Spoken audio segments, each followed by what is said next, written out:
ನಮ್ಮ ಮಲೆನಾಡು ಮಲೆನಾಡೆಂಬ ಸ್ವರ್ಗ. ನಮ್ಮ ಮಲೆನಾಡಲ್ಲಿ ಹುಟ್ಟಿದಂತಹ ನಾವೇ ಪುಣ್ಯವಂತರು ಅಂತ ಹೇಳಬಹುದು. ನಮ್ಮ ಮಲೆನಾಡಿನ ವಿಶೇಷವಾದ ಹಲಸಿನಕಾಯಿ ಹುಳಿಯನ್ನು ಹೇಗೆ ಮಾಡೋದು ಅಂತ ನಾನಿವತ್ತು ತೋರಿಸ್ತಾ ಇದ್ದೀನಿ. ಆದರೆ ಏನು ಕೇಳ್ತೀರಾ ನನ್ನ ಕತೆ, ಬ್ಯಾಕ್ಗ್ರೌಂಡ್ ನಿಮ್ಗೆ ಕೇಳ್ತಾ ಇರ್ಬೋದು. ಬ್ಯಾಕ್ಗ್ರೌಂಡ್ ಮ್ಯೂಸಿಕಲ್ಲಿ 24 ಗಂಟೆ ಈ ಥರ ಧೋ ಅಂತ ಸುರಿತಾನೇ ಇರುತ್ತೆ ಮಳೆ. ಎಷ್ಟೊತ್ತಿಗೆ ನಾನು ವೀಡಿಯೋಕ್ಕೆ ವಾಯ್ಸ್ ಓವರ್ ಕೊಡಬೇಕು ಅಂತಲೇ ನಂಗೆ ಗೊತ್ತಾಗ್ತಾ ಇಲ್ಲ. ಮಗಳು ಬಿಟ್ಟರೆ ಮಳೆ ಬಿಡಲ್ಲ, ಮಳೆ ಬಿಟ್ಟರೆ ಮಗಳು ಬಿಡಲ್ಲ ಅನ್ನೋ ಕತೆ ಆಗಿದೆ ನನಗೆ. ಮಗಳು ಮಲ್ಕೊಂಡಾವಾಗ ವಾಯ್ಸ್ ಓವರ್ ಕೊಡೋಣ ಅಂದರೆ ಈ ಮಳೆ ಸದ್ದು.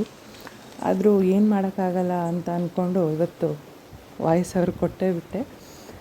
ನೋಡಿ ಹೇಗೆ ನಮ್ಮ ಮಲೆನಾಡಲ್ಲಿ ಹಲಸಿನಕಾಯಿ ಹುಳಿಯನ್ನು ಮಾಡ್ತೀವಿ. ಅದು ನಮಗೆ ತುಂಬ ಅಂದರೆ ತುಂಬ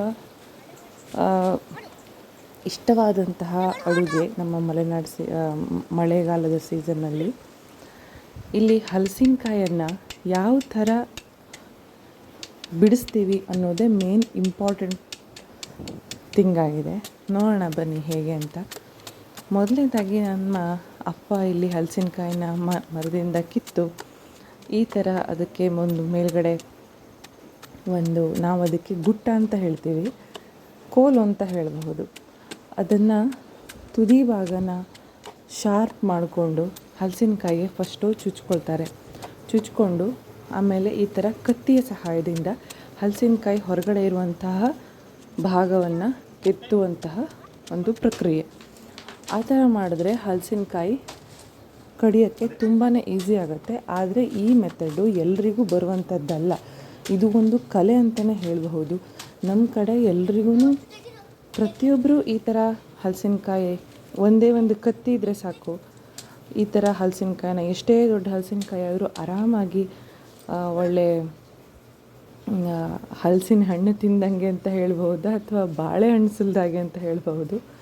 ಬಾಳೆಹಣ್ಣು ಸುಲಿದ ರೀತಿಯಲ್ಲಿ ಹಲಸಿನಕಾಯನ್ನು ಬಿಡಿಸ್ಬಿಡ್ತಾರೆ. ಅಷ್ಟು ಸುಲಭ. ಅದು ಕೆಲವರಿಗೆ ಮಾತ್ರ ಗೊತ್ತಿರುವಂತಹ ಪ್ರಕ್ರಿಯೆ, ಎಲ್ರಿಗೂ ಇದು ಸಾಧ್ಯವಾಗೋದಿಲ್ಲ. ಆದರೆ ಈ ಥರ ಮಾಡಿಕೊಂಡ್ರೆ ತುಂಬ ಅಂದರೆ ತುಂಬ ಈಸಿಯಾದಂತಹ ಮೆಥಡ್ ಇದು. ಆರಾಮಾಗಿ ಇದನ್ನು ಹಲಸಿನಕಾಯಿನ ಬಿಡಿಸ್ಕೋಬಹುದು. ಹಲಸಿನಕಾಯಿನೆಲ್ಲ ಬಿಡಿಸ್ಕೊಂಡ್ಮೇಲೆ ಅದನ್ನು ಚೆನ್ನಾಗಿ ಚಿಕ್ಕದಾಗಿ ತುಂಡು ಮಾಡ್ಕೊಳ್ಬೇಕು. ಆಮೇಲೆ ಒಂದು ಕುಕ್ಕರ್ ತೊಗೊಂಡು ಕುಕ್ಕರಲ್ಲಿ ಹೆಚ್ಚಿರುವಂತಹ ಸೊಳೆಯನ್ನೆಲ್ಲ ಹಾಕಿ ಅದಕ್ಕೆ ಬೇಯುವಷ್ಟು ನೀರನ್ನು ಹಾಕಿ 1 ಸ್ಪೂನ್ ಆಗುವಷ್ಟು ತೆಂಗಿನೆಣ್ಣೆಯನ್ನು ಹಾಕಿ ಕುಕ್ಕರಲ್ಲಿ 3 ವಿಷಲ್ ಬರೋ ತನಕ ಕೂಗಿಸ್ಕೋಬೇಕು. ಆಮೇಲೆ ಇದಕ್ಕೆ ವೇಟೆಲ್ಲ ಇಳಿದ ಮೇಲೆ ಮಿಕ್ಸಿ ಜಾರಿಗೆ ನಾವು ಇವಾಗ ಬೇಕಾಗಿರುವಂತಹ ಮಸಾಲೆನ ರುಬ್ಕೊಳ್ಳೋಣ. ಒಂದು ಸ್ವಲ್ಪ ತೆಂಗಿನ ತುರಿ, ಆಮೇಲೆ ಕೊತ್ತಂಬರಿ ಬೀಜ, ಸಾಸಿವೆ ಕಾಳು, ಅರಿಶಿನ ಪುಡಿ ಮತ್ತು ಇಂಗು ಇವಿಷ್ಟನ್ನು ಹಾಕಿ ರುಬ್ಬಕ್ಕೆ ಬೇಕಾಗಿರುವಷ್ಟನ್ನು ನೀರನ್ನು ಹಾಕಿ ಚೆನ್ನಾಗಿ ರುಬ್ಕೊಂಡು ಬರೋದು. ಈ ಹಲಸಿನಕಾಯಿ ಹುಳಿ ನಮ್ಮ ಕಡೆ ಹಲಸಿನಕಾಯಿ ಸೀಸನ್ ಸ್ಟಾರ್ಟ್ ಆದಾಗಿಂದ, ಅಂದರೆ ಹೆಚ್ಚು ಕಮ್ಮಿ ಸಂಕ್ರಾಂತಿಯಿಂದ ಸ್ಟಾರ್ಟ್ ಆಗುತ್ತೆ ಹಲಸಿನಕಾಯಿ ಬಿಡೋದಕ್ಕೆ. ಅಲ್ಲಿಂದ ಇನ್ನು ಗಣೇಶ ಚತುರ್ಥಿ ತನಕ ಇದನ್ನು ತಿನ್ನಬಹುದು ಅಂತಂದರೆ ಹಲಸಿನಕಾಯಿ ಇರೋ ತನಕ ಪ್ರತಿಯೊಬ್ಬರ ಮನೆಯಲ್ಲೂ ಆಲ್ಮೋಸ್ಟ್ ಒಂದು ದಿವಸ ತಪ್ಪದೇ ಇದನ್ನು ಮಾಡ್ತಾರೆ. ಮಾಡಿದ್ರೂ ಯಾರಿಗೂ ಬೇಜಾರೇ ಬರಲ್ಲ. ಇದು ಅಷ್ಟೊಂದು ರುಚಿಯಾಗಿರುತ್ತೆ, ಅಷ್ಟೊಂದು ಫೇಮಸ್ ಕೂಡ ನಮ್ಮ ಕಡೆ. ಮತ್ತು ಮಾಡೋದು ಕೂಡ ತುಂಬಾ ಈಸಿ. ಹಲಸಿನಕಾಯಿ ತೊಗೊಬಂದು ಬಿಡಿಸೋದೇ ಸ್ವಲ್ಪ ಕಷ್ಟದ ಕೆಲಸ. ಆದ್ರೂ ನಮ್ಮ ಜನಕ್ಕೆ ಏನಾಗಿದೆ, ಅಭ್ಯಾಸ ಆಗೋಗಿದೆ. ಅದು ಅವರಿಗೆ ಕಷ್ಟ ಅಂತ ಅನಿಸೋದೇ ಇಲ್ಲ. ಆರಾಮಾಗಿ ಮಾಡಿಬಿಡ್ತಾರೆ. ಹಲಸಿನಕಾಯಿ ತರೋದು, ಇವತ್ತೇನು ಪದಾರ್ಥ, ಇವತ್ತೇನು ಅಡುಗೆ ಅಂತ ಕೇಳೋದೇ ಇಲ್ಲ. ಸೀದಾ ಬೆಳಗ್ಗೆ ತಿಂಡಿ ತಿಂದ್ಕೊಂಡು ಹೋಗೋದು, ಹಲಸಿನ ಮರಕ್ಕೆ ಹೋಗೋದು, ಹಲಸಿನಕಾಯಿ ತೊಗೊಬರೋದು, ಆಮೇಲೆ ಅದನ್ನು ಈ ಥರ ಬಿಡಿಸ್ಕೊಡೋದು ಗಂಡಸ್ರ ಕೆಲಸ. ಮುಂದಿನ ಕೆಲಸ ಹೆಂಗಸರು ಮಾಡೋದು. ಆಮೇಲೆ ಇಬ್ಬರು ಆರಾಮಾಗಿ ಕೂತ್ಕೊಂಡು ಊಟ ಮಾಡೋದು. ಅದು ನಮ್ಮ ಈ ಕಡೆ ಮಲೆನಾಡು ಸ್ಪೆಷಲ್ಲು, ಹವ್ಯಕರ ಸ್ಪೆಷಲ್ಲು ಮೇಯ್ನಾಗಿ. ಆಯಿತಾ? ಇವಾಗ ರುಬ್ಕೊಂಡು ಬಂದಮೇಲೆ ಬೆಂದಿರುವಂತಹ ಹಲಸಿನಕಾಯಿನ ಒಂದು ಮ್ಯಾಶರ್ ಸಹಾಯದಿಂದ ಚೆನ್ನಾಗಿ ಮ್ಯಾಶ್ ಮಾಡ್ಕೋಬೇಕು. ಆಮೇಲೆ ತುಂಬ ಅಂದರೆ ನೈಸಾಗಿ ಮ್ಯಾಶ್ ಮಾಡ್ಕೊಳ್ಳೋದಲ್ಲ, ಸ್ವಲ್ಪ ಚಿಕ್ಕ ಹೋಳು ಕೂಡ ಇರಬೇಕು. ಆಯಿತಾ?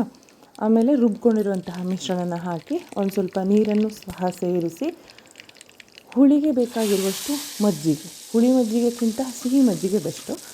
ಮಜ್ಜಿಗೆನ ಹಾಕಿ ಚೆನ್ನಾಗಿ ಮಿಕ್ಸ್ ಮಾಡಿಕೊಂಡ್ರೆ ಆಯಿತು. ಉಪ್ಪನ್ನು ಸಹ ಸೇರಿಸ್ಕೊಂಡು ಮಿಕ್ಸ್ ಮಾಡಿಕೊಂಡ್ರೆ ಚೆನ್ನಾಗಿ ಅದು ಕುದಿ ಬರೋ ತನಕ ಕೈ ಬಿಡದೆ ಕೈ ಆಡಿಸ್ಬೇಕು. ಯಾಕೆಂತಂದರೆ ಇದು ಮೇನ್ ಪ್ರೊಸೀಜರು. ಹಲಸಿನಕಾಯಿ ಬೇಗ ಸೀದೋಗುತ್ತೆ, ತಳ ಹಿಡಿಯುತ್ತೆ. ಅದಕ್ಕೇ ಚೆನ್ನಾಗಿ ಕೈ ಬಿಡದೆ ಕೈ ಆಡಿಸ್ಬೇಕು. ಲಾಸ್ಟಲ್ಲಿ ಒಂದು ಗಮ್ಮತ್ತಿನ ಒಗ್ಗರಣೆ ಕೊಟ್ಟುಬಿಟ್ರೆ ನಮ್ಮ ಸೂಪರಾಗಿರುವಂತಹ ಹಲಸಿನಕಾಯಿ ಹುಳಿ ರೆಡಿಯಾಗಿ ಹೋಗುತ್ತೆ. ಈ ವಿಡಿಯೋ ನಿಮಗೆ ಇಷ್ಟ ಆಗಿದೆ ಅಂತ ಅಂದ್ಕೊಳ್ತೀನಿ. ಇಷ್ಟ ಆದರೆ ಆದಷ್ಟು ಜನಕ್ಕೆ ಶೇರ್ ಮಾಡಿ, ಲೈಕ್ ಮಾಡಿ ಹಾಗೂ ಸಬ್ಸ್ಕ್ರೈಬ್ ಮಾಡಿ. ಈ ಹುಳಿಯೊಂದಿಗೆ ಲಿಂಬೆ ರಸ ಜೊತೆ ಸವಿಯಿರಿ, ಸೂಪರಾಗಿರುತ್ತೆ.